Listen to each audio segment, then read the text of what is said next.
இப்போ நமக்கு என்ன விதிச்சிருக்கோ அதுதானே நடக்கும். அப்ப பரிகாரம் பண்றதுனால நம்ம அத விதிய மாத்திட முடியுமா என்ன? இல்ல விதியை மாத்த முடியுமா அப்படின்னு பார்த்தாக்கா, ஒண்ணு கடவுளால முடியும். இன்னொன்னு மாந்திரீகத்தால விதிய மாத்த முடியும். மாத்த முடியுமா? இப்ப அதுல ஒரு சில பேருக்கு ஐயப்பாடு இருக்கும். மாந்திரீகத்தால எப்படி விதிய மாத்த முடியும்னு.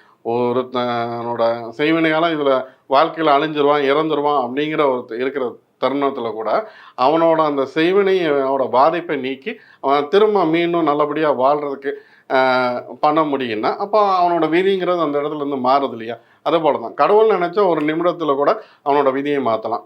இப்போ இந்த மாதிரி விதி கடவுளால மாத்த முடியும். இந்த பரிகாரத்தால உங்களுக்கு பலன் கிடைச்சிருமா அப்படின்னாக்கா, நான் ஏற்கனவே குறிப்பிட்ட மாரி தான். பரிகாரங்கிறது ஒவ்வொருத்தரும் அவங்கவங்களோட தனிப்பட்ட முறையில அவங்களோட ஆத்ம திருப்திக்காக செஞ்சுக்கிற ஒரு விஷயம் தான் இந்த பரிகாரங்கிறது.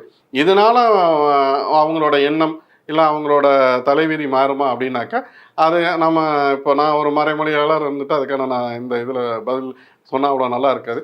அவங்கவங்களோட எண்ணமும், அந்த செயலும், நோக்கமும் தெளிவா இருந்தா, கடவுள் அதுக்குண்டான அவங்களுக்கு பரிகாரத்த குடுப்பார்.